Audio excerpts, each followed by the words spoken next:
have actually fallen off of keto. When I got sick, I was just kind of like, you know what? I'm sick. I'm gonna make myself some ramen noodles. I'm gonna eat those ramen noodles, and I've been off keto for a little bit.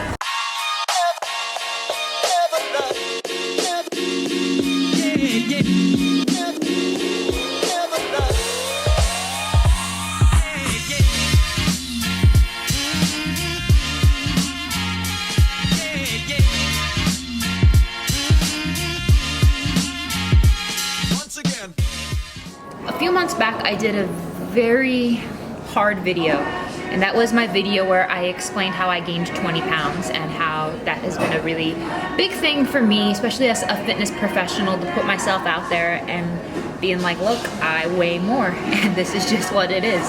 And I did that video to just be very vulnerable with you guys, to show you guys that it is okay if you do gain weight, in the sense of gaining weight in a healthy way and not being super lean and ripped year round, which is one thing. But I wanted to talk to you guys. So as you guys know, here on YouTube, I've been talking about my experience with the Ketogenic Diet. It's been a really great experience, and I have actually fallen off of keto. I started keto in, I believe, about May of this year. I explained my journey with that, and for those of you who are not familiar with what the Ketogenic Diet is, it is a high-fat, low-carb protocol.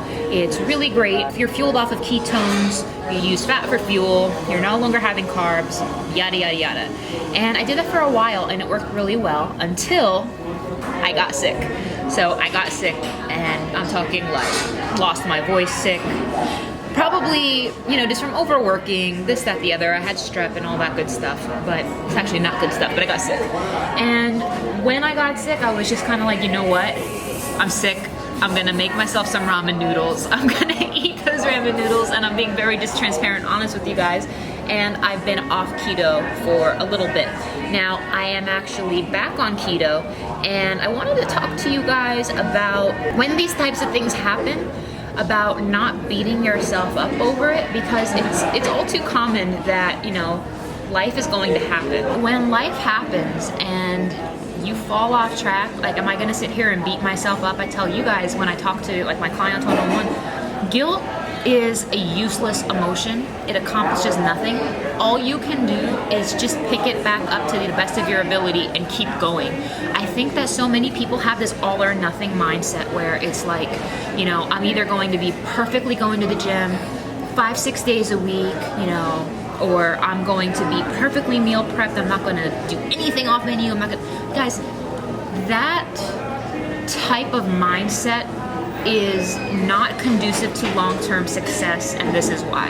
In my experience, I am a person who is a very naturally pedal to the metal type of a person. That's just my personality, and you know, it works well for me. However, I feel that like if you're the type of person like myself who is given to extreme behaviors, whether it's go all out with the gym, all perfect with your meal plan, that behavior can also be very negative in terms of I don't care anymore. You know what? I might as well, if I'm going to cheat, I'm gonna cheat. If I'm gonna like not be on track, I'm gonna go in, I'm gonna eat everything. And neither one of those behaviors is actually going to help you in the long term.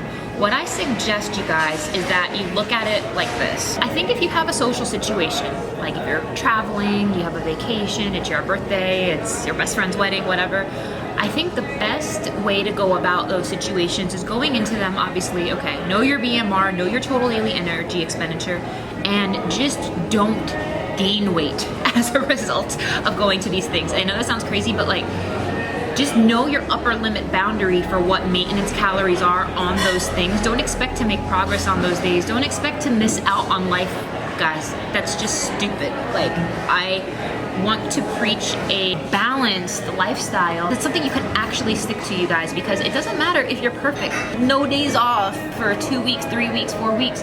If you do that, but then like after that, you have like the F it mentality and you just don't do anything, that's not good either. So it's okay if you only go to the gym 3 times a week, but you can do that every week for the entire year. It's okay if you enjoy your friend's wedding or your friend's birthday party, but just keep it within your total daily energy expenditure for calories for the day. So what I mean is, whatever you currently weigh, figure out what your maintenance macros are for that day, and just don't go over that. I think that's the most practical way to go about it, because if you think that you're gonna stay in a caloric deficit for every single thing in life, we're not intended to be on diets forever. You're not intended to be on a caloric deficit forever, because people go about it in this extreme way, implementing a way of eating that you can't practically sustain.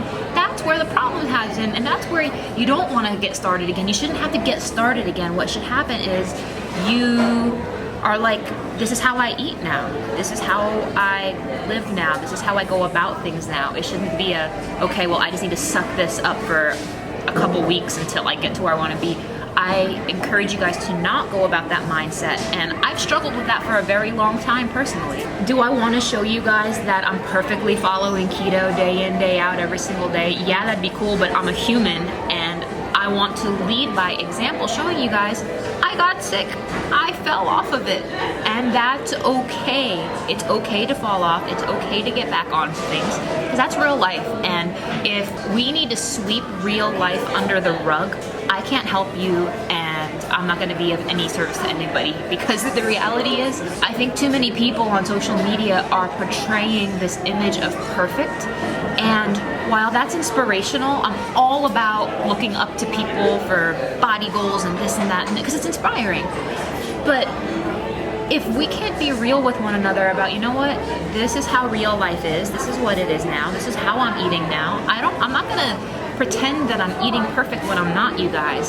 So am I still on the ketogenic diet? Yes, I have a lot more to say about it, and it works for me and I'm enjoying it, but at the same time, I have slipped, and that's okay. So if anybody here is struggling with the extreme behavior, I encourage you to stop. I encourage you to find foods you like. I encourage you to really look at this as a lifestyle, and I encourage you to stop beating yourself up. Stop the all or nothing approach and go with a consistent, steady pace that you can sustain, guys. That's what's gonna drive you in the long term. I wanna send you guys love and positive vibes, and stop beating yourselves up, because I mess up, you mess up, we all mess up, but keep going, and keep going, and keep going, and don't quit.